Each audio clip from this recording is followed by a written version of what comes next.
Welcome to the Carey Nieuwhof Leadership Podcast on YouTube. To today's episode in just a minute, but first I want to tell you about the Art of Leadership Academy and Compassion, today's sponsor. So the Art of Leadership Academy is over 1,300 leaders who want to be in your corner, including me. I lead it, and I want you to imagine breaking your next personal growth barrier or church growth barrier. That's what happens every day in the Art of Leadership Academy. You can check it out at theartofleadershipacademy.com. And today's episode is brought to you by Compassion, one of my favorite organizations because they help release children from poverty in Jesus' name. And best of all, they use the local church around the world to do it. Actually, at the end of today's video, today's podcast, you can learn more about what Compassion does. But in the meantime, check them out at compassion.com/CNLP. And now to today's episode. Joey and Christy, welcome to the podcast.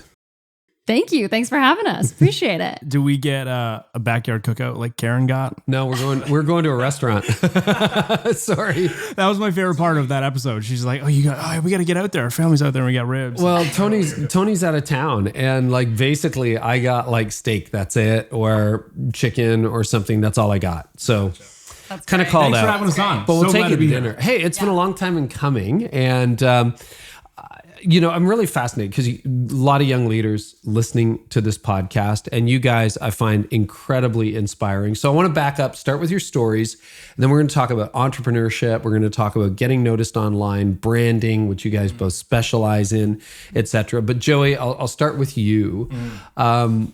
We've known each other for what, 3 or 4 years now?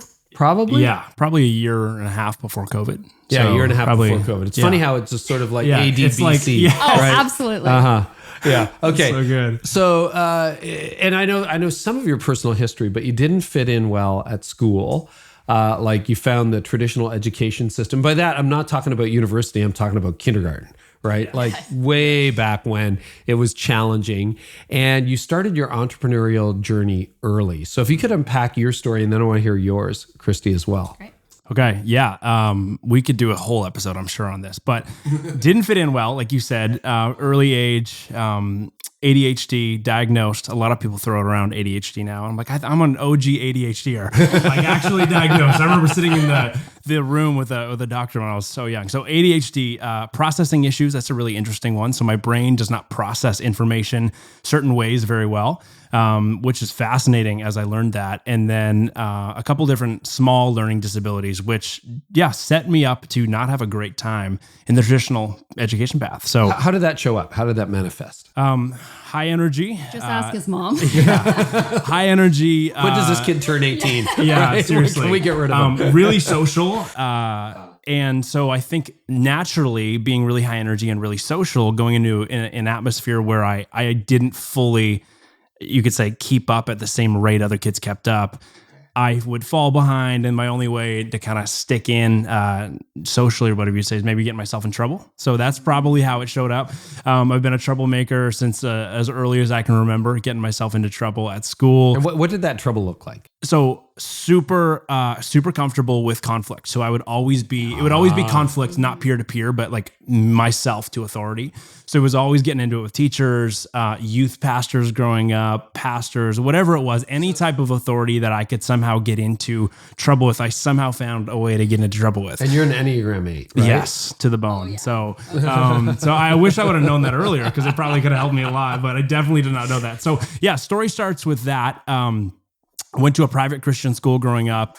God bless the private Christian school I went to, but it was not, people would say, my mom often says, it wasn't always run as well as it maybe could have been for someone like myself. Right. There wasn't in that private sectors and maybe not as much attention for people that have different needs, educational needs than some other people. So I feel like from a young age, I kind of knew, hey, I don't enjoy education. I love school. I love going to school, friends, sports, be on the sports team until I got kicked off the sports team type thing. But I loved being in that atmosphere. But yeah, it was always something that I knew was not going to be, a path that I would continue down, looking at post-secondary school and stuff. So ended up going into grade 8, terrible kid, terrible track record. That's the word that got me my entire life. Oh, your track record this, your track record that.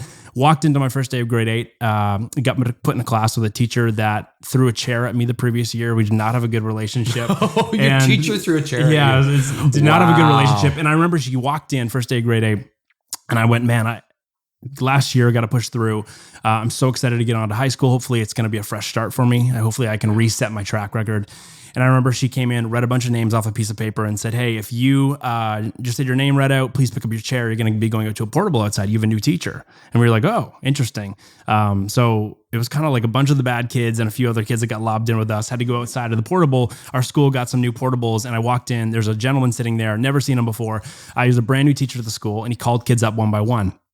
Calls me up and he looked at me and said, hey, like my name's Mr. Norris. And he said, do you know what these are? And he held up a little package of papers. And I said, well, yeah, I know what those are. And I was kind of embarrassed about it. It was my individual education plan. So my IEP. So traditionally it's everything you can't do. Joey can't do this. He can't process this way. His ADHD forces him to act out like this. Right. And he just looked at me and said, hey man, you don't know me. I don't know you, but what I know about these papers are, and what I've heard about you through your track record, because every teacher in the school has told me about it today in our morning staff meeting before school started. None of these are walls. They're just hurdles. And I'm going to actually teach you how to run and jump. So that was my first, I think that was my first piece of like authoritative, maybe just like resetting of, hey, I understand your track record, but I'm not going to hold it against you. I'm going to help you learn how to do something else. So that was a big moment for me. I almost cried in my first day of grade 8 class, and it changed my life. Not in the moment. Obviously, there's a lot of stuff that had to change in me throughout the years to come and still changing as I grow up. But that was a big moment for me. And I think what he did was he taught me how to learn that year. He taught me how to teach myself how to learn, more importantly. And that I think just propelled my excitement to get into entrepreneurship. So since then, I think it's just been a road towards, building things and going, how can I build something, hopefully succeed at it. If it doesn't succeed, how can I go back to the beginning, find somebody else that succeeded at it, ask them for help and help have them be a guide. And then now a lot of our lives look like together. A lot of our lives, which I'm sure we're going to get into, is kind of then reaching back and going, how do we help other people figure out how they learn and how can they help, build themselves things too. So that's how the entrepreneurship stuff started. I feel like we could spend the whole hour on that, which is fascinating. So I want to pick up the entrepreneurial journey in a minute. Christy, I want to hear about your first decade or two of life. I imagine it was not quite as dramatic as Joey's, was it? Well, I'm an Enneagram 6, so the fear of authority was strong in me. So a little bit different. But I'm the American, so I'm sitting between two Canadians. I'm American, born in Chicago, moved over to California when I was just a baby with my family, and they planted a church. So my parents are church planters from the very beginning. It's all I've ever known is being a pastor's kid, which honestly, and actually probably surprisingly, I didn't hate. Actually, I had a great experience. I want to talk about that just to connect the dots. Tell people who your parents are. So my parents are Ray and Carol Johnston, pastors over at Bayside Church in California. Huge mega church, very effective, very powerful. One of my good friends ended up there recently. Mark Clark is now there. We love him. We love him. How can you not love Mark? I mean, my gosh. I bet you another kid who really struggled in school. I got to talk to him about that at some point. Probably. So? Yeah, I would think so. You could draw that parallel, probably. You could probably draw that parallel. Funny. One day you'll end up on a podcast. Okay. Yes. So grew up in California and went to school. Didn't have any teachers throw any chairs at me, but had a pretty great good time. experience. You missed out. Yeah, had a pretty good time in school. But graduated university and kind of was always flip-flopping what I wanted to do. I almost went to law school, worked in a law firm for a little while, but actually went completely the opposite direction and got into the creative industry. So I became a wedding photographer, did that for 5 years, shooting weddings all around the world. So got into that and brand photography and that whole What was attractive about law to you? Honestly, I studied business in school and really loved it, but went into a business law class, which is probably about as dry of a law class as you can probably get. Contracts. And I had the driest law professor you could have ever had. And for some reason, I was excited to go to class every day. And I was just like, man, something in this is so interesting. And I think, and maybe this is also attributes a little bit to our entrepreneurial journey, is that I love arranging things to make it work and fit and actually move forward. And I think that's a little bit of law. You're taking pieces from stories, you're taking past law and you're putting it into the present and you're kind of arranging things to fit and work. Yeah. And I think that piece and like the interaction with people is what I just loved. So solving problems, figuring out how to move forward. I think that's what interests me. And then I went and worked at a law firm and I was like, oh, wait, never mind. This is not for me. This is not for me. Law firms are particularly interesting species. Absolutely. But that is like a hard right or a hard left. I mean, you end up going from law, which is kind of buttoned down, into creative photography and an entrepreneurial journey on your own. Why photography? Yeah. So it was actually not an accident that I started it, but I started a nonprofit with a friend and we were drilling wells down in Nicaragua, having a blast. And that was like, okay, this is what I'm going to put all my time into. And I just graduated university.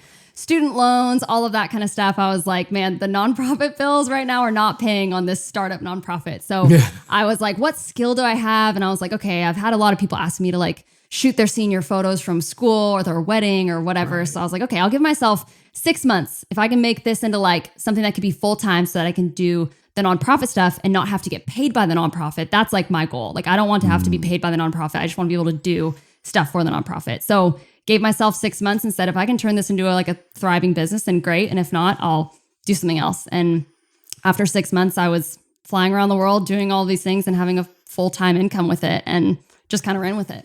Okay, honest. We're going to have because I was not one of those, like, I was born a photographer artist, like at all. I was like, I like people and I can be around people with a camera and that's both of us. Build a business around it. So, and that's what's going to make this such a fascinating conversation. Both of you, it's not like you languished for 10 years, then all of a sudden had your breakthrough. Like it was a pretty meteoric rise. So Joey, picking up where we left off, first of all, I got to ask, why did the teacher throw the chair at you? When you talked about the chair, question. I'm like, yeah. I mean, I don't fully remember the story, but I can guarantee you it was something happened in the classroom.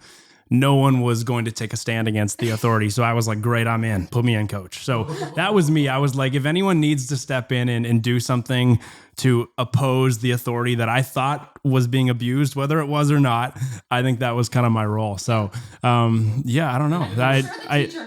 I'm sure she knows. Yeah. And just out of exasperation, frustration, she chucked a chair at you. Yeah. Those like typical blue, the blue chairs with the metal legs. Yeah. One of those. Yeah. I can picture it. Did she make contact? There's another guy named Brad in my class. We both got it thrown at us. So.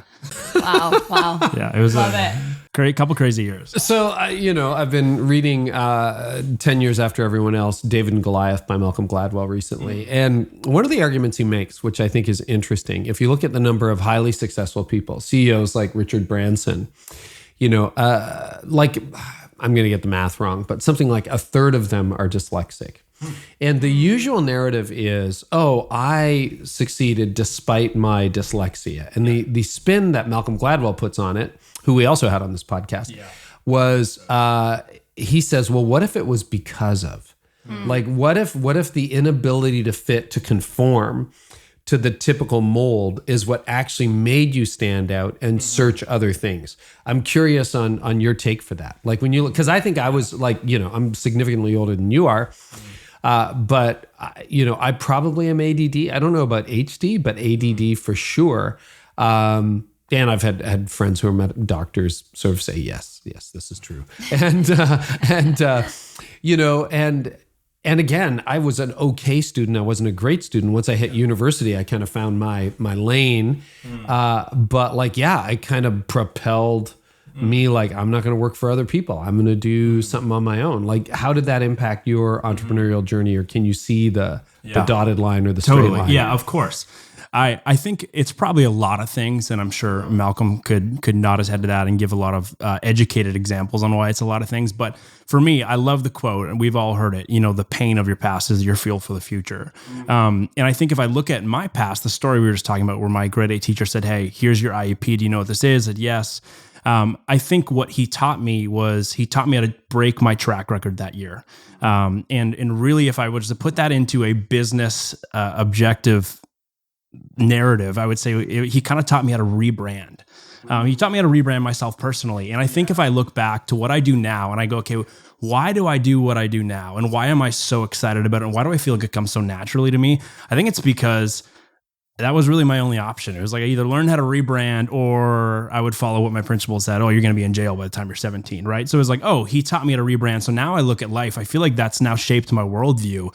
And so everywhere I look, every business venture I get into, all the churches we work with or organizations or friends, even just in conversations, I'm always looking at it from the perspective of how can we re-identify whatever this is to create a brighter future. So I think maybe I got a taste of that earlier than some people, and call it self-awareness, maybe just due to the situation and that guidance I had from him. And my parents are phenomenal too. So they've always been big fans of me, pushing me on despite all of the circumstances that they were thrown.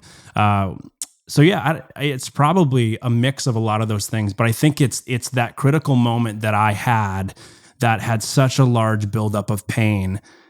It allowed me to see a brighter future for the first time in a long time. And I think that has, propelled me to, be optimistic about creating that for myself and then helping other people create that. Do you think, or do you agree with the possibility that had that teacher not shown up, you could have been headed for prison by 17? Probably. Really? Well, that's reasonable. Yeah. I never was doing stupid things in terms of like, drinking and drug. Like I never got into that stuff. I was always very like self-aware on what I was excited to do in life and what I was definitely not going to do. I always had pretty harsh do's and don'ts, but the objections to authority, I think is one of the strongest parts of my personality. And I think it had such a dark side of that for so long because I wasn't really aware of it, nor had a care on how to handle it properly. So yes, I'm sure it would have gotten me into a lot more trouble than I've gotten myself into. Maybe just resisting arrest. Like maybe that's just what it would have been for. Like, not actually doing anything wrong. It would be resisting arrest. Yes. So yeah. Okay. So entrepreneurship.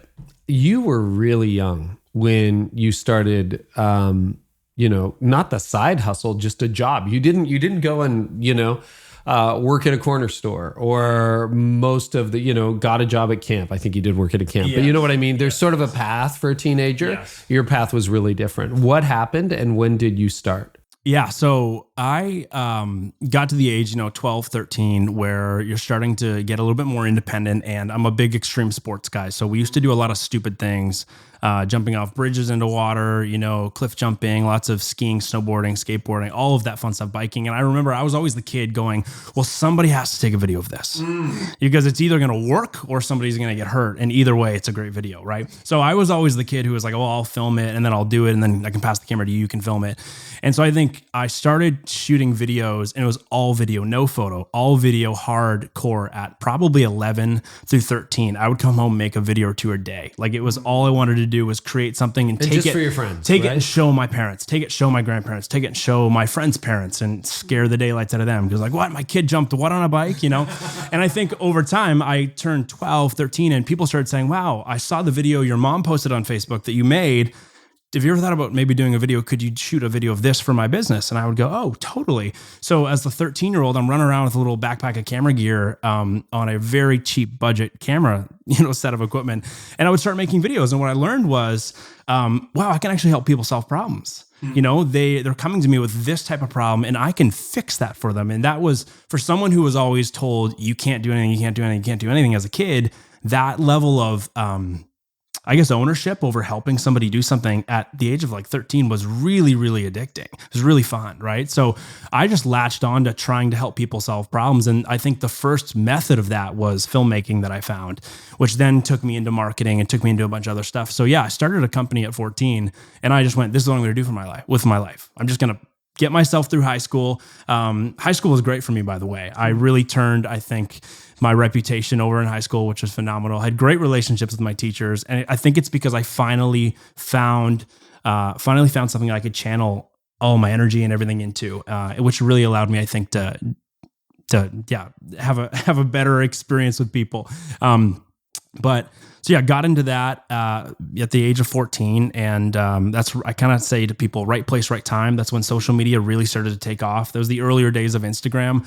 And I remember being young enough to have all the time in the world to put all my eggs in that basket, but old enough to also be, socially aware enough of how the platforms worked. And so I think I got a good a good chunk of my life through the ages of 14, 15, 16, 17, where I dedicated a lot of time to studying how people interact with each other online, how industries try and sell through the internet, and it gave me a lot of cool opportunity to grow as a problem solver. How did the jump go from your parents' friends, which is one thing, because I think everybody's got parents' friends, to being flown around the world doing brand shoots for international corporations? Yeah. So I remember, as a teenager. Yeah. So I remember seeing a video early, right when Instagram came out with video. So this was probably, I don't know what year this would have been, but I think I was maybe 14. And I remember it was Gary V. This is early Gary V days. He's Gary sitting getting his hair cut and he's talking and he said, if you want to be working with brands as whatever, if you want to be successful on the internet, you should be reaching out to people for 5 to 7 hours a day. So I would spend all day at high school reaching out to brands. I would spend all night when I got home reaching out to brands. I had a little school computer because of my IEP, so they gave me a free computer. So I would just sit there in class and I'm just like looking up emails. I'm guessing emails, I'm guessing like contact or marketing at blank company, and I would just reach out and pitch. And they were terrible. But over all those years of doing that, I probably sent thousands of emails or direct messages on Instagram asking people, and it always sounded like, hey, my name's Joey, I'm a photographer or a filmmaker, can we work together? Which was a terrible pitch, but that's what it all started out as, right? And so I think over time 14. I learned how to refine that, and I learned how to go, okay, you got to figure this out and you got to figure that out. And there's a couple like key moments where I think I got taught big lessons through failing, which allowed me to break through and achieve working with a bigger brand over the years. But I think it was just, I had a lot of time, Carey, and I didn't feel like there was anything else I wanted to do other than solve problems for people. I'm so glad you told that story because, as Seth Godin says over and over again, so many of us are waiting to be picked. It's like, how come you didn't see that Facebook video that my mom posted? How come you're not reaching out to me? Why aren't you? Right. It's like 5 to 7. This is now, 500 and blank episodes in. Such a repeated theme. Cold calling. Yes. Willing to be rejected. Yeah. Getting 1,000 rejections and 1 acceptance and keeping going. Okay, Christy, back to you. Yeah. This is fascinating. I feel like, it's 2 different episodes, season, 1, season 2 of whatever. But so law, no, photography, yes, and a rocket ride. Yeah. In 6 months, you're being flown around the world. Walk us through that. Yeah, I think similar story to Joey a little bit in that it was the right place at the right time. I basically reached out to a couple photographers that I knew of. I actually didn't have any close friends that were photographers at the time. So I just found some random people that I was following on Instagram and was like, hey, can I come and shadow you for a couple shoots? Started doing that. And then honestly, it just took off. Like it was, Instagram was like a huge, probably 90% of my clients were from Instagram. Is this, roughly? What year would this have been? Let's see. I didn't know you then. Yeah, it was probably 2017, I think. Oh, so it's fairly recent, like 5 years ago. Yeah, it was about 5. Yeah, 5 years ago. So that's probably it. Yeah, 2017. So basically just put my eggs all in the Instagram basket at that time, which now as we are like business coaches, we say like maybe don't put all your eggs in one basket, but at the time. Hey, but it worked, At the time it worked for me. And it was just, it wasn't a referral network. It wasn't like, oh, I have all these friends that are getting married and it's like, that's how it works, which is a lot of, I feel like traditional photography businesses are based on, but mine was all Instagram. So it was just, I would post something, I'd tag the right people. It would be reposted like 100 times. And so then these random people from Jamaica were seeing it, or these random people from New York or whatever it was, just started reaching out. And it was one of those things where I was just super consistent. And I made it a very like personal brand. So I didn't make it very corporate. I was like, okay, I want people to hire me just for my like, I'm really candid. Like I was very candid with my clients. I wanted to become like their friend for the day, not just their photographer. And so I think a lot of people really resonated with that. And it just, ended up snowballing. And it's almost hard to pinpoint exactly what did it. But I just tried to like make it as personal as possible and would just consistently chipped away and it just kind of took off. So I know the strategy changes about every 14 minutes on Instagram, etc. Absolutely. But talk a little bit about because both of you have initiative. Both of you, you're not sitting there going, well, I took a picture. Where's the business coming from? talk about like your strategy of tagging and reaching out to people. I'm sure the tagging wouldn't work the same way today, but talk about some of the principles and even how you reached out to people, Christy, and said, hey, because that would still work theoretically. Yeah. Oh, yeah. I think the old school ways of cold calling and reaching out is the way to build a great business even now, right? I don't think it's all just like, oh, I did the right hashtag and so now my business is going to blow up. Like I worked with this brand. I remember at the beginning of my photography, that moment I sat down and said, I'm going to give myself 6 months. I also wrote like, here's some brands that would be like dream brands to work with. And one of them was Anthropologie. I was like, okay, I'd love to work for Anthropologie, which if you are a woman or maybe you have a wife, you know, it's this big brand and they've got a wedding line called Beholden. And I remember just being like, if I could work with that brand, that would be such a dream. And I remember I was shooting a lot of brides that were wearing their dresses. And so every single time I would tag the Beholden brand in every single post where there was a bride wearing that dress. Even though, but then it was like a Beholden dress. Yeah, so these brides were wearing this dress. And so I'd constantly tag them. I'd be posting on my story if I was at a wedding being like, oh, I'm so excited to shoot this Beholden dress. Like I just kept like pounding on their Instagram door essentially. And then one day after probably like 2 years, they reached out and they said, hey, Christy, we've seen like you post so much about us. Like we're doing this big shoot in Napa Valley and we want to do a whole weekend and we want you to be our photographer for our next campaign in our line of new dresses. And I was like, my jaw just dropped. And I was not like, a bad place to have to go. No. That's pretty cool. But the slow chipping away at relational equity online is huge. And so if that kind of law of reciprocation, like I'm giving so much to this brand or whatever it is, another client, like giving them value first, I think is always the best way to go. Because again, so many people, especially I feel like artists, have this idea of like, well, my art is so great, that should be speaking for itself. And it's like, no, it's the typical. You speak for yourself and you give your value first and then you see what comes back. And it tends to be pretty good. How do you deal with the delay? I mean, it's funny. People think I'm sponsored by Big Green Egg and I've tagged them probably 500 times and they've never reached out to me once. Yeah. And if they did, I'm like, hey, that's my hobby. Like, okay, you want to send me a free cover? That's awesome. Like, that'd be great. But like, I'm not going to go about becoming a barbecue guy. Yeah. But this was your career. So how do you deal with the fact that you have been appropriately, and I would assume with some level of emotional intelligence, tagging this Beholden dress from Anthropologie for 2 years? Dead silence, nothing. Yeah. Were you disappointed, or you're like, no, I'm playing the long game, or how? What was I your never self-talk? in a million years thought they would ever reach out to me. Okay. Joey has a natural confidence inside him. I feel like I have a natural like, skepticism, so I was pleasantly surprised. But I think to deal with that, I think it's having multiple irons in the fire. I think having so many things that you're getting excited about that could happen, that the delay doesn't matter because each delay is going to be a different amount of time, so that something's hopefully clicking frequently, right? Something's happening consistently because you are pursuing so many options. That's why when we tell people they're trying to work with brands, we're like, great, reach out to 10. Like, don't just reach out to the one, reach out to 10 and hopefully one will work, right? Right. Yeah. So you didn't put it all in the Anthropologie basket. No, but it ended up clicking and that was great. But then there's other brands that I was tagging all the time, never heard from them. So it's kind of one of those things where sometimes it clicks and sometimes it doesn't.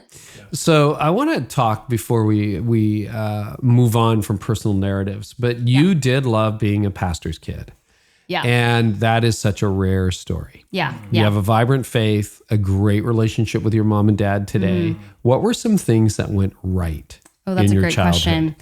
I think there's two different things at play in not having a negative experience when it comes to being a pastor's kid. Obviously, not everything was perfect by far, but I think there's two things at play. One was our church. Like my parents both came from non-Christian homes. Like not just like, oh, they went to church, but it wasn't a big part of their life. It was like they got like persecuted for their faith when they became Christians, like from their family. Like it was not a supported thing at all. So they didn't grow up with like the Christian family does this. It was kind of like, I remember them telling us that they sat down with some of their Christian friends and they're like, so being a Christian and like having a family, like what does it even look like? Trying to get like tips and things. So I actually think that was such a positive thing because there wasn't this sense of like expectation on us because I didn't even know what my parents' expectations would be on us with that. And I think the way they brought that so much into the church culture, because I think a lot of people feel wounded by the church as a pastor's kid. Not even, maybe they have a great relationship with their parents, but for some reason the church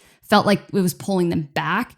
And I feel like Bayside and like my family and the way my parents are wired is very much it's not a church that like holds you back. It's really trying to push you forward. And that's very much their mentality, especially my dad. He has such like a dreamer mentality, a visionary mentality, maximizer, that I felt challenged in church rather than like needing to be buttoned up. Like, I think that's where a lot of times it goes wrong with pastors' kids, is that they feel like, oh, you're not allowed to say that at church, or you're not allowed to wear that. You're not allowed to do this.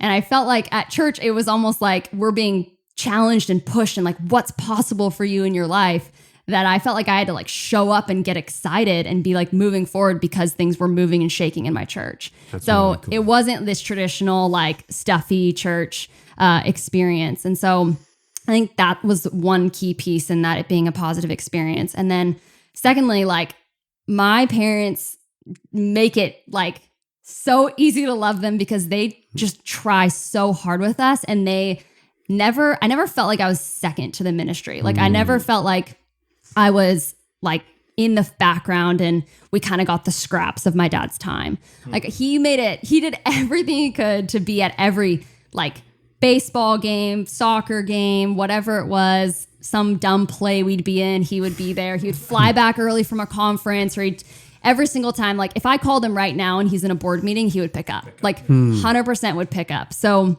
I think when you have that, like, I've always viewed my dad as my dad, not my pastor. So I think that was like the biggest two components to having just a normal relationship with your parents that you actually love.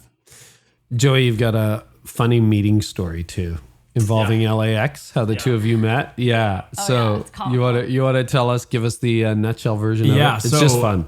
I was flying home from Los Angeles. I was going, there was a season of my life between probably 18 to 21 where I was going to LA quite a bit, had some clients there, and I was in some business masterminds and different communities out there, which was so helpful for me. And I was flying home from that one time, and I was in the LAX airport security line, minding my own business, totally alone. But I kept walking past this girl. I was like, oh, that's the most American-looking girl I've ever seen in my life. I still don't know what she that doesn't means. fully know. I don't really know how to describe that, but I was like, for some reason, she just looks really American. And I kept noticing that. And it's always a funny part of the story. But all of a sudden, I'm standing in line. I'm pushing my backpack through the TSA little section there. And I get a tap on the shoulder, and I turn around, and it's the American girl. And I went, oh my gosh. And she said, hey, like, is that a camera bag? And I said, yeah, it's a camera bag. She said, oh, I'm a photographer. Are you a photographer? I said, yeah. We conversed for like 10 seconds about it. And then I said, well, I'll show you the bag on the other side because it's gone. It's already in the machine, right? So we got to the other side of security. I showed her the bag really quick, and we kind of just exchanged. I said, hey, I bought the bag in Kira, New Zealand, Kira, Australia, not New Zealand. And I said, I have no idea where you can buy it, but I know what the bag's called. Let me look it up and I'll send it to you. So I sent it to her on Instagram, and we kind of just stayed in touch really loosely for another maybe six-ish months. And then I was back in LA after that, about 6 months later, and she was in LA as well for something, and we went on a hike, and the rest is history. So pretty crazy. Yeah. It's wild to think about. Never know who you meet in the airport. Yeah. I just don't let her tap anybody on the shoulder anymore when we're in the airport. Yeah, that's my one and only camera bag. Do you think he was the most Canadian looking guy you'd ever seen, Christy? Absolutely. I still don't know what looking like American is, but I'll take it as a compliment. It is definitely a compliment. Yeah. So you've got a burgeoning career. You've got a successful career. The two of you meet, you get married. And then you did something that I think is very, very rare. You kind of merged your businesses. Okay, so Carey, we actually merged our businesses within like 2 weeks of dating. 3 weeks. Whoa. Yeah. Okay, so I got the chronology wrong. Within a few weeks of dating. Yep, so basically. We started dating February 11th of 2020. Yeah. I did 2 trips, 3 trips. From February 11th to March 12th, I did 3 trips down to see her. So Border Patrol was going, what the heck are you doing? Like, you were just here 3 days ago. What are you doing? So it was a crazy time. I was just like, oh, I'm going to the beach. Well, I can't say that because they don't want you to know you have there's no relational thing, right? Or else Border Patrol will be like, we're not going to let you in because they don't want you to come in and get married as a Canadian going to the States. So I just would say, oh, I'm going to the beach or whatever. So anyways, meet. I knew we were going to get married ASAP. Took a little bit longer, but COVID hits and we were both, you could say, leaders in our different respective creative industries. I was in the brand world, commercial space. She was in the wedding space at the time. And all these people start freaking out because they're all service providers who are losing their jobs, right? And so I thought I had some solutions. She had some great solutions. And we both had different communities in those spaces, and we brought them together. And at the time, I was running Creativ Rise, which is what 85% of what we do now. And she had just started this thing called Home Team, where she was going, we're all at home. Let's be a team. Let's get online each day and talk about these things. Yeah. I basically went online and said like, okay, I know everyone's freaking out. This is at the very beginning. Like they had just locked us down. And I was like, okay, I want to use this time to ramp up. Like, I don't want this to be like, we're all taking our time off. I want to actually use this to like grow our businesses in this time. Who's with me? And within like 24 hours, we had like 1,500 people on an email list. Like, that's so excited. Insane. Yeah, it was crazy. Well, so I was telling her, I'm like, you don't understand how insane that is. Because it was our first time doing something like that. We're just going to do this for free. Like, we're just going to like host these people, bring I'm on like, if you guests. could have monetized that, you would. So that's like how I'm thinking. So anyways, we start doing things together, and this is very controversial, I think, for a lot of people in their own marriages. It was one of the best things we could have ever done for our relationship, because I think it forced us to have crucial conversations or critical conversations, even if they were about work. It forced us to learn how to have confrontation in a healthy way and understand each other's conflict styles quickly, and how to take a back seat when the other one needs to lead, and how to, vice versa, which is something we both needed to learn because we were both fiercely independent and very solo. We're flying solo. So it was really good, I think, for our relationship. COVID lockdown happens. We didn't get to see each other for 5 months. So we've been dating for 3 weeks. And so, but this work thing, we were working with each other all day because we were trying to help creatives get through the pandemic.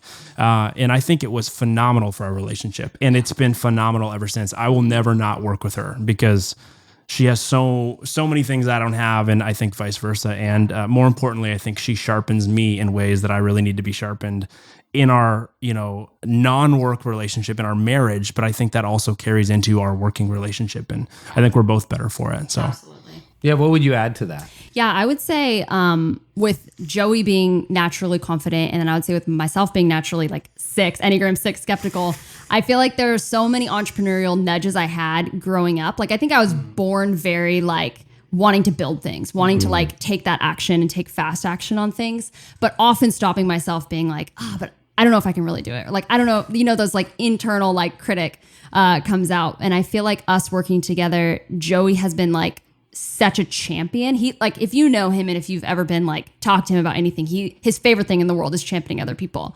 So I feel like I'm like, I get like the front row seat to that working together. And so I would say that there are 100% challenges, but I'm like, there's no challenge that we can't work through to get through it together. What have been some of the challenges in working together? Oh, well, okay. So we both are a little bit visionary. Like, it's not like one of us is totally the integrator. Right. Or integrator is the right word, right? Integrator, and one person's like the dominant, like this is where we're going.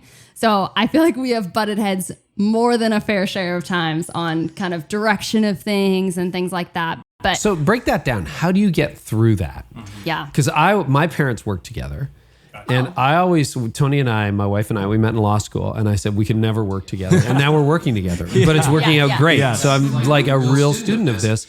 There's a lot of people who are like, I'm working with my spouse, and there's a lot of people who are like, I don't know whether I ever could. So what are... I've got a good answer for this. Go for it. Okay. Carey, you did a whole series on the Enneagram at Connexus. That was, I think I've told you this. I think I told you that. This is one of the first times we probably interacted. I think I came up to you after one of those services. I think that's around the time we met. That entire series changed my life, because up until then, and still most days, and I have to be checked on this, I think that the way I view the world, the Enneagram 8 way, is the only way to view the world. Oh, that's correct. Right? It is correct. That is correct. So then when you Joey, marry a 6 and work with a 6 every day, I think we butt heads. And I would say my fall in working together is probably more often than not thinking that my way is always the right way. Well, this copy, it has to be this way because I know it. And then she goes, well, I know as well. And I go, well, no, you're wrong. But then I go, wait, no, she's not wrong. So I think there's probably a lot of micro examples of that, whether it's about podcast content that we're writing for our podcast, whether it's about the way we visualize a new product that we're building, the way we treat people who work on our team. Like there's so many different things where we naturally just have different worldviews that shape the way that we interact with those subjects. So I got to ask this. Yeah. Because you're still young and yet you haven't burned out or anything like that in the years of wisdom. How do you get open to a different point of view, Joey? Like, why do you not just try to steamroller Christy, which is a typical Enneagram 8 thing, which as an 8, a fellow 8, I can relate to. Yes. I'm a good steamroller. Yes. So phenomenal steamroller. She is so great at stopping the steam train. So she's probably a lot of what would be able to stop me. So I would like to say, I'm able to see it in myself and I can pump the brakes. But no, she there's just a lot of times she'll give it to me straight and say, hey, you said this. That's not how I know you wanted to say it, nor how you think you should say something like that. And I need to check you on that. And I go, oh, okay, I can kind of take that back. So she's a great companion to help me temper the things I need to temper and also cheer on the things that I need to be cheered on for. So I think it's a lot of push and play. I've definitely messed that up a ton of times. That's like a daily thing for me, where I'm going, ooh, I could be a little bit softer there, or I should have said that softer. It's been so helpful. She's been phenomenally helpful in helping me learn how to not always be right. Well, I love 8s because I'm always like, they're not afraid for confrontation. And I actually, and I don't know what this is, if the Enneagram has any info on the 6, but I feel like I'm not afraid of confrontation, and especially with him. And so I think I love it because I can come to him and be like, hey, we need to work this out. And it seems like we just vibe in that. So I think that's been really, really great. And I think a lot of it is checking your ego at the door, which is very hard for me. I think I love validation. So I think when we do have those like conflict oriented conversations, when it's something on my end and it's like, oh, this didn't come up to par or whatever it is, I think it's still such a learning experience. But I realize a lot of our like arguments around work are just surrounded by my ego, rather than something that's actually like wrong between us working together. So if I can check my ego and go, okay, best idea wins, not best person wins, then I go, okay, we can actually move forward and have a thriving business. And something great about her personality is I think I'm always right, but I think a lot of things that I think I'm always right aren't actually right. They're just maybe the quickest thing. And I think I'm such a, let's just keep going. If I can just keep going and keep the momentum up, we're going to succeed somehow. And there's probably a lot of truth to that. But I think where she comes in, she'll go, well, why don't we slow it down and let's talk about that? And I go, well, no, you're just wrong. So I think her personality of going, well, why don't we go on a walk for 10 minutes and talk about this? Yeah. That's been one of our favorite things to do when we feel like we're getting into some kind of conflict about work. Let's just go on a walk. We live in California. It's always beautiful. Yeah. Let's go on a walk outside. And I think her natural, inclination to slow things down and slow down conversation, slow down conflict, to actually find a great answer rather than just finding the quickest answer, which I think deep down is probably what I do most often. Yeah. I don't find the right answer all the time. I just find the quickest thing. That's just it's been really helpful and something that I can take into, I think, a lot of areas. Well, and a credit to both of you. I mean, you're young and you were both successful in your own right. So it'd be very easy for either of you to adopt, no, I'm right and you're wrong. Right. And I know this is my field. Don't mess with me. Yeah. Let's talk about branding, because Creativ Rise, you do a couple of different things. You do some brand therapy, but you also work with entrepreneurs. I want to start with branding. So you helped my company about a year and a half ago through a branding exercise that was incredibly clarifying, because this was a hobby 10 years ago that turned into a thing that turned into what I do all the time. And, it's really confusing because I wish I could say that there was a grand plan and, oh yeah, one day we're going to. There's none of that. It just kind of happened. And then here you are in the midst of it. What am I actually doing? Yeah. On the macro level, what are some principles of branding that if you get these things right in today's environment, things tend to go well? And then we'll talk about the mistakes that you keep seeing people make again and again. Yeah, that's a great question. I think there's so many things that we always look over when it comes to branding, because branding is, as we've defined and we've told you, we walked through this with your team and the exercise. It's just how you're experienced, right? It's everything. It's not just your logo. It's not just your colors, not just your fonts. It's everything. It's how someone feels when they interact with a piece of text, the podcast, meeting you in person. It's everything. Yeah. So I think some fundamental stuff that you do really well and other brands that do well is it's not about you. The Carey Nieuwhof company, the Art of Leadership Academy, whatever it is, it's not about Carey. It's about the people you guys serve. And I think hope so. Hope that's true. It is. Well, and I think that's where a lot of people go wrong is they think, well, the brand's got to be about me. I've got to somehow make it about myself. And personal brands specifically, they really struggle with this. And so I think if you can get really clear on, I always start with problems, right? Because the only reason why you exist as a company is to solve a problem of some sort. So I think a brand, if you can center your brand around a common evil, if you can really associate yourself with an evil, something you're up against in the world. That's what we talked about in brand therapy when we did it with you guys. Is a lot of entrepreneurs go, well, I want to push away from problems because we just have solutions and, we're good and everything we do works. We don't want to talk about all the problems in the world. But I go, no, you've got to really, really get close, draw near to the problems that you see in the world. If your company was a person and walking down the street, what things would it look at and go, it doesn't have to be that way, and how can we do something about it, right? And so I think if you can shape a brand around that, start with a problem and then go, okay, now what's our methodology? How do we design a methodology for people to interact with and experience in order to help them take them from A to B? And then I think the last part of any good brand is just the result, right? How do we reverse engineer? How do we, make sure we get the outcomes we want for the people? And how is that a very clear pillar of our brand? Not only do we get people there, but we also talk about it. I think that's one of the things we talked about with you. I was like, Carey, you should really talk more about the people that are having success through the Leadership Academy or pre-Leadership Academy, through the podcast. Like, talk more about the results people are getting, right? So I think those three things make up a brand story. It's what's the problem, what's the methodology that your brand is going to be built around in order to the vehicle that's going to take them to the solution, and then what is the solution? What happens to their lives? What do they experience? How does life change when they've interacted with that brand in some capacity? So I think those three things are really fundamental, and those are the foundations of any really, really great brand. If you can get really clear on that, I think the rest is puzzle pieces that just seem to be easy to find on the table. Christy, what are some of the branding mistakes you see companies make over and over again? Oh, yeah. I mean, I think the main one, and Joey touched on it, is having it be all about yourself. And I think that manifests in a lot of different ways. A lot of people will just talk about their founder. A lot of people talk about like, oh, here's why we started our thing. And it's not others focused. I think that can also come in ways of just talking about your services. And this is a huge problem in marketing, is people just talking about what they do. Right? It's even if they're talking about the solution, they're talking about it in a service oriented way rather than an others focused transformation way. So I think as soon as you can go, and I think when we're saying it's about others, it doesn't disclude you. Like when we did brand therapy with you, Carey, one of my favorite parts of the entire brand therapy was when you actually started tearing up because you were talking about why you started it in the very first place. And you're talking about your heart for young leaders. And you're talking about your experience of somebody else, I think, scholarshiping you and your wife into going to a conference, being able to actually learn and move forward. And you were choking up. And I was like, this is the coolest thing to see the heart of why someone starts something. So I would say your brand needs to also connect with the heart of the why. And the why being so important and so crucial to everything that you do.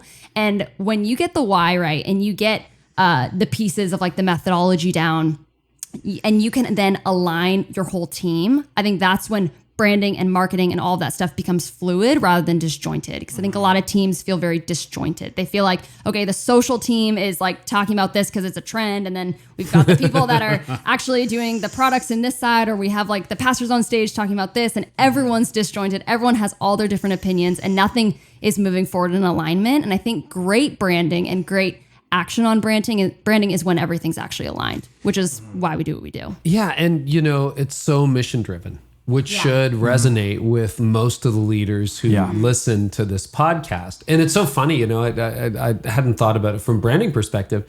The reason I started this podcast was a very similar vibe to why I'm doing what I'm doing now. I was starting to go onto the speaking circuit. You'd be in a green room, you know how it goes.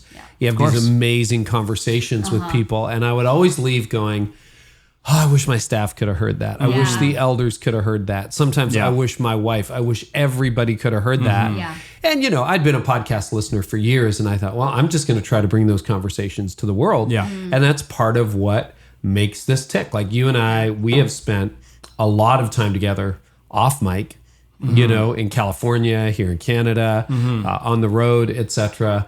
And I'm like, I want to bring this conversation to the world. Yeah. And that's fun, but that's a problem to solve, right? Exactly. Right. And so if you're thinking about, and if you don't have a problem to solve, do you ever have that where, you're dealing with a leader and they don't even know what problem they're solving?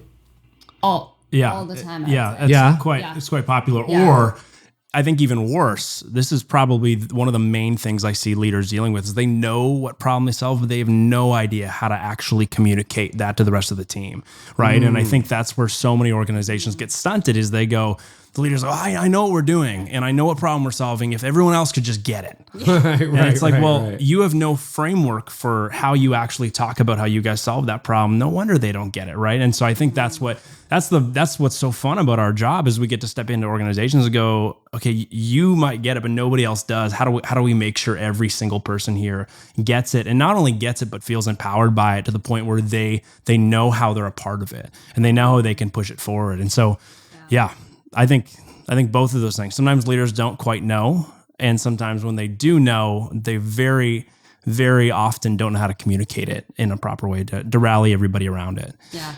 So when you think about, because we have a lot of church leaders and a lot of the business leaders who listen to this are involved at their local church. So we'll just pick on the church for a minute. If the church had a marketing or a branding problem, and I know those are separate things, how would you define it? It would be like, if I could just like stroke of the pen, change this in most churches I'm seeing, what would that stroke of the pen involve? What do you wish churches would just get and change? Yeah, there's probably quite a few of them. You might have a different answer than I do. My answer would probably be similar to what Christy was just talking about, but they all just look like commodities. Like a church is a commodity, right? There's different where we're from in the States, there's one every couple hundred feet, it seems like on some streets, right? And so I think a lot of churches struggle with going, they're so commoditized. They're like, they get into this routine of getting so focused on metrics, so focused on tactical stuff that I think it pulls a lot away from some of the more emotional and spiritual stuff that they're really there to do. But I think it all stems from the issue of looking the same as everybody else because they don't know how to communicate maybe why they're different. And the way you communicate why you're different is communicating why you exist, right? And I think a lot of churches don't know how to talk about why they exist. They just talk about what they do, right? I'll ask a pastor, I'll say, so, why do you guys do what you do? And they say, well, to build disciples. I'm like, well, that's not why you do what you do. That's what you do. Yeah. Right. And they go, oh yeah. And they go, well, is that a problem? I say, yeah, you've got to have something a little bit deeper, maybe that's more inviting for somebody. So a great example of that would be if, you get up on stage in the morning and you're preaching and you say, hey, welcome to church, or let's say you're a greeter and you're getting up on stage or whatever, you call that person that gets up and welcomes people and they go, hey, welcome to this is a random church name that I actually used when we did this teaching for the Art of Leadership Academy. This is not a real church, or it's probably a real church, but not one that I'm referring to. Hey, welcome to Gateway Church. We're so glad you're here. At Gateway Church, we have multiple services. We build disciples and we've got a good kids program. We're so glad you're here. Enjoy the service. Versus somebody getting up on stage and saying, hey, welcome to Gateway Church. We totally exist. Everything you're going to see in the next hour and 15 minutes is because we fundamentally believe that a relationship with Jesus changes your life, can change the foundation of your family, and it can create a brighter future. And so we just want to invite you into that. If you're new to that, welcome. If you're old to that, you've been doing that for a long time, welcome. We're so glad you're here. Those are drastically different communication styles, talking about why they're there that morning. And I think people in the congregation are going to have radically different responses to that. And so that's an example of somebody talking from the stage. But I think when you actually break that down on a micro level across social platforms, across, events, anything that a church does, it creates a lot of confusion when you don't know how to talk about why you exist. That's probably the number one. It's a little bit of a long answer to get there. That's probably the number one thing that I see churches doing wrong. And that bleeds, if I can go a little bit deeper, that bleeds not only that it doesn't, a lot of churches might have that figured out on the top level, but they don't know how to actually communicate that to everybody in the organization to a point where they can then communicate that externally. The biggest thing about a brand is the best brands in the world are so clear internally, all the way down to the guy who sweeps the floors, that externally it just comes off so full, and you can experience it in the full, right? And I think that's where a lot of churches have problems. The pastor knows what's going on and he knows why they exist, but if you work your way down the chain, call it, people don't know how to communicate that. I think that's where the experience for people across the board gets broken. Well, and you end up with churches talking about themselves a lot. Yes. Well, when you don't know how to talk about why you do what you do, because why you do what you do shouldn't actually be about you. It should always be about the other person. Absolutely. And so when you don't know how to talk about why you do what you do, you talk about what you do. And that's not great. Christy, what would you say to churches? How would you wave the magic wand and change marketing? Yeah. So Joey and I are actually talking about this a little bit earlier, but I have like this, I don't know if it's a bone to pick or something, but there's a trend where people follow trends to a T. So they go, okay, we need like a new marketing strategy. So we're just going to follow whatever the next big church is doing, or we're just going to follow what Elevation is doing, or Hillsong, or whatever it is. And it's this like almost replacing, like using Tylenol on something that needs surgery, right? You're like, you can't just slap a great filter or a good ad copy that you basically like copy and pasted from somebody else, or a sermon series title, whatever it is. It needs to be coming from why you do what you do and why you're there. And it's not, I think the Tylenol aid of, well, if we can just get enough attention with something that looks cool, the problem is that might bring people in the door, but it's not going to keep them. You'll have critics rather than a real congregation, I think. Trends seem to have really accelerated on social media lately. Everything from, I don't even know what to call it because I don't do it. I just see it on my feed all the time. But where you're using some movie soundtrack or whatever, and you're just kind of voicing over top of that, or like, and it changes every few months. Oh, absolutely. Comments on that. What are the strengths and what are the weaknesses of trend jacking? Yeah. So trend jacking is interesting. It can get you a lot of views. It can get, which some people would say, hey, there's no bad press, like getting enough attention is great. However, I would say, look at your metrics. So if you're just getting views, right, great. But if it's not actually turning into, if you're a business client or if you're a church, continued attendance or whatever your metric is, baptisms, whatever it is, small groups, etc., then it's fluff, right? Views are fluff. And you want it to be something that your inherent brand and everything is so aligned that if you get a lot of views, but it's not the right thing you're talking about. We talk about this sometimes with people who've blown up on TikTok recently. And he says, well, this one girl posted this like crazy video where she was swimming with this whale. It was almost like National Geographic-like. She got like 20 million views, but the rest of her account was about something else. So she didn't get any followers. So it's like you can get views, but if you don't get true followers of your brand, of your company, whatever it is, then it's fluff, in my opinion. No, that's a really good point, because the videos show up on my feed all the time. And you're like, I know this one guy who like did a drum solo and got like 6 million views or whatever. Wow. But his life didn't change at all. Yeah. It's like, okay, so you had 6 million views. Nobody knows who you are. It's like, I'm not a DIY guy. I always have a guy who does stuff. But when I do DIY, and I'm on YouTube and I'm like, how to change a furnace filter or whatever it happens to be. I'm on some guy who shows me how to change a furnace filter, but like, I don't subscribe. No, exactly. I don't start. I'm not his best friend. I don't buy his product. I'm like, you help me and 9 million other guys who don't know how to do anything. It's a one-way relationship. It's a one-way relationship. And I think we forget that as leaders. So I think that's the key right there. I think when churches really try and buy into the trends, and I'll even just pull back for a second. If you do not have a really clear, we call it a brand identity, so internal characteristics of your brand that you can live externally, if you don't have any of that and you're aiming to hit trends, then as Christy said, it kind of feels a little bit hollow. It can feel like a shell of something.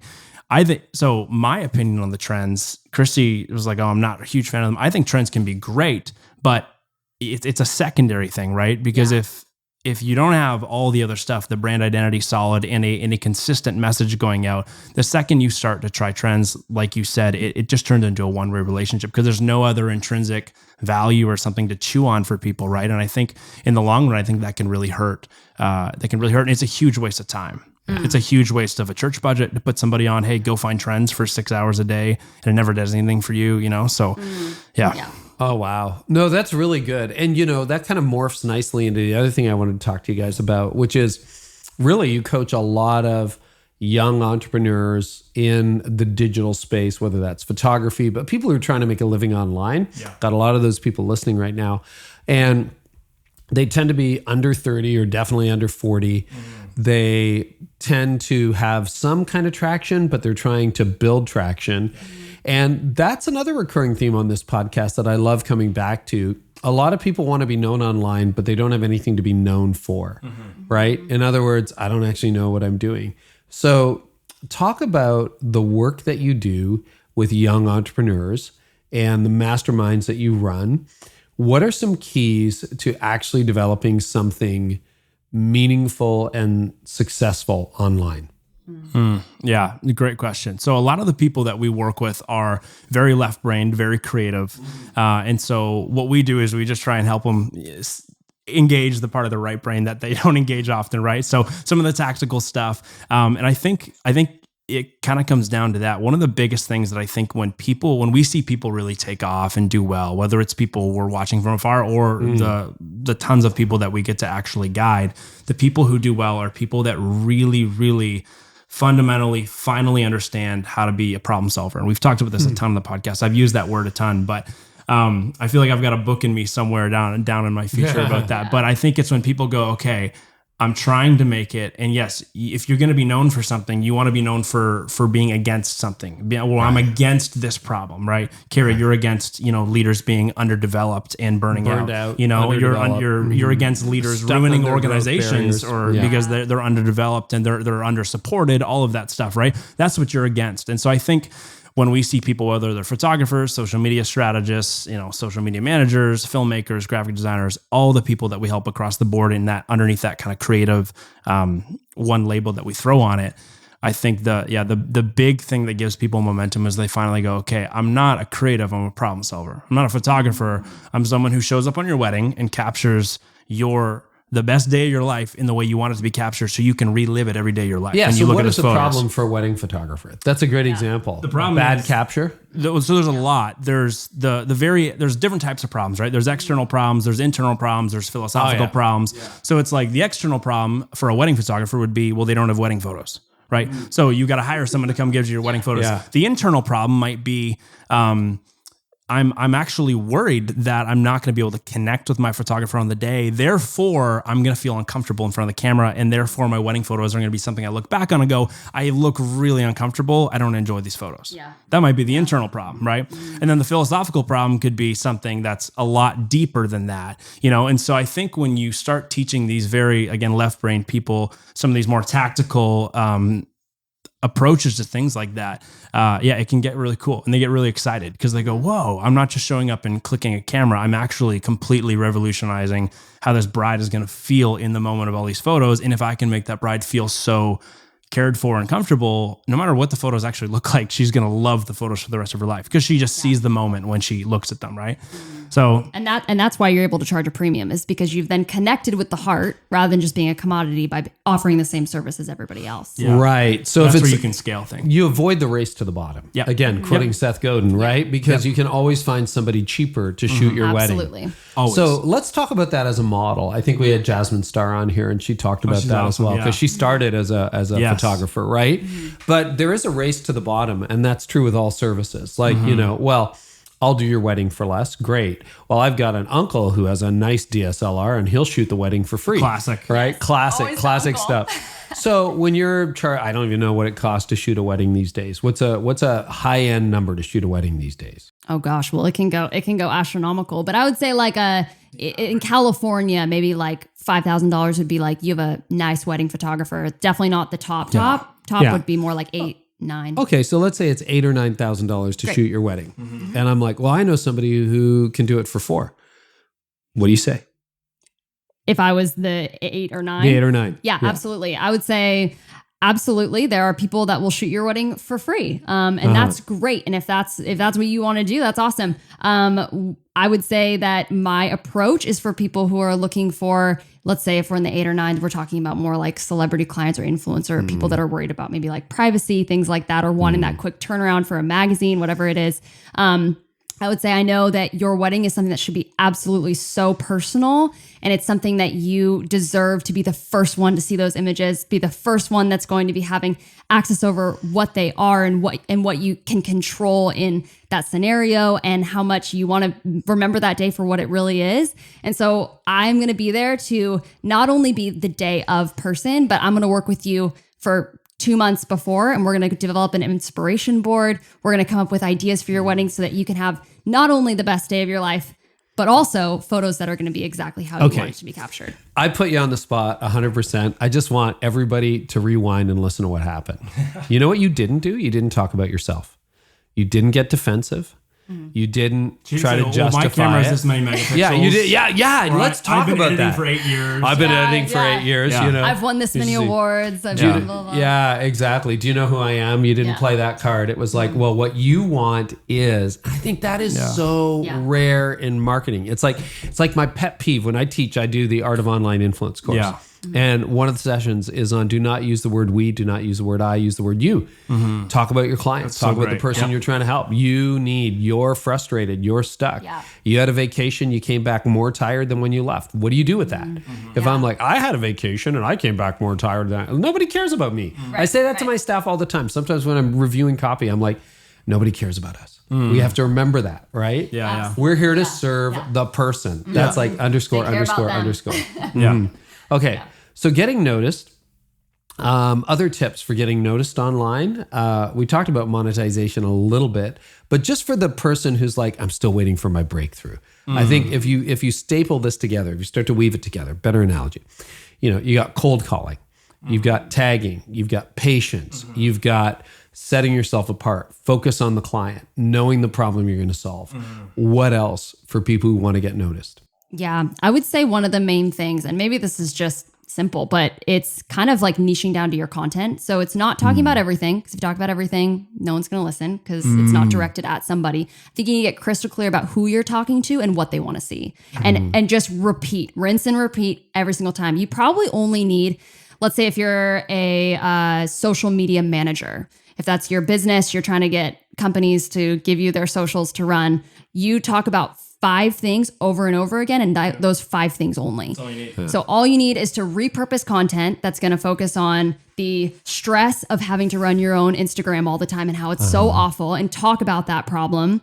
Or talk about growth metrics and how what you guys do in teaming together with your clients gives great results. Talk about that. Talk about 3 other things, and that's all you need to talk about. And just give those 5 things and just rinse and repeat, and you'll gain traction. Yeah, a lot of people always talk about niching down. It's like, I'm going to niche down into this area of fitness or this area of ministry. And I think we always encourage people, you don't have to necessarily think about niching down in that way, but just niche to a problem, right? Like niche to a specific problem. And then I think once you have that, that's a very, Christy was talking about, content and posting things like that. I think that's great. I think you could go a step further and talk about what that content does. If you want to get traction online, I think you just have to go, how do I be an authority and be the person who owns the distribution of educating people in this space, right? And I think that's something you do phenomenally, right? It's like your podcast is huge. How many episodes have you done where it's just you?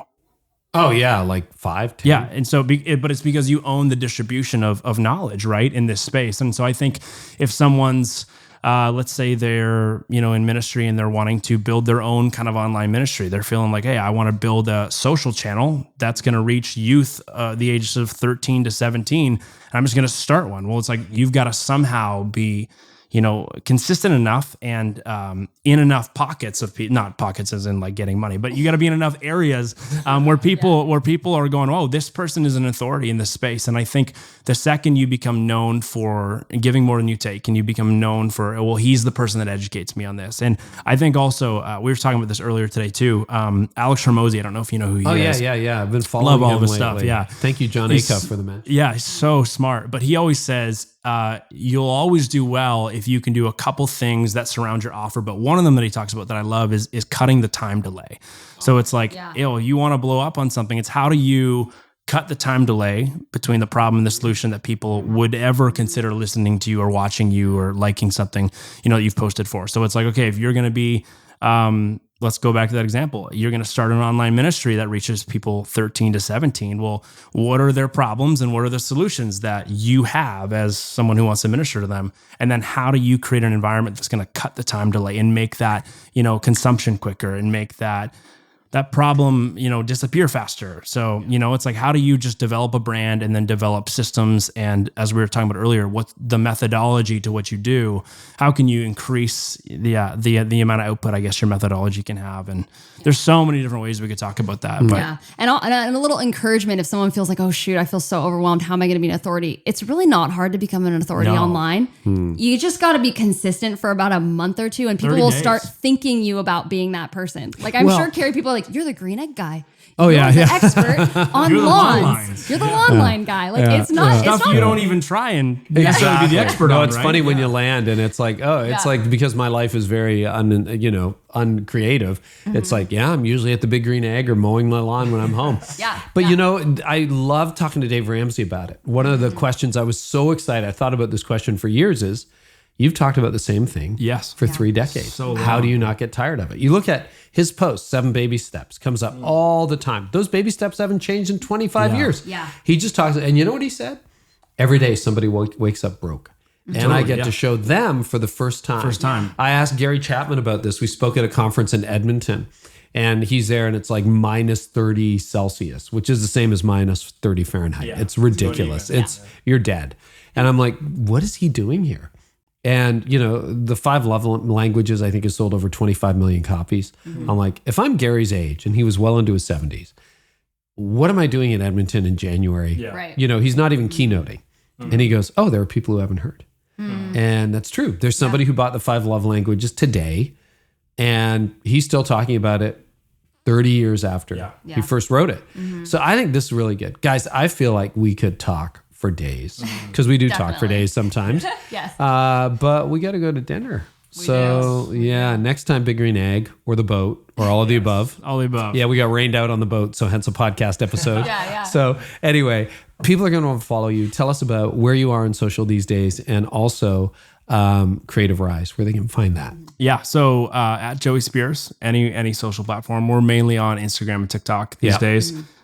You are at Christy J. Speers on Instagram and Christy Speers on TikTok, and then at Creativ Rise, but there's no E on creative because of a domain battle. It's a story for another day. It was a domain battle I had for a while. At Creativ Rise. But if you all social platforms, all social platforms.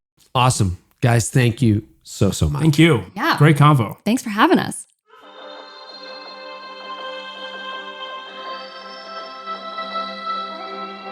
It's a completely different experience when you see it face to face. Being able to see how a child and how families are taken care of through what happens within the context of the local church, and seeing how compassion comes alongside local churches to empower them to make a difference. One of the significant things that compassion has done in the life of our church is inspire people to understand that the gospel, the real gospel, requires justice and it requires mercy.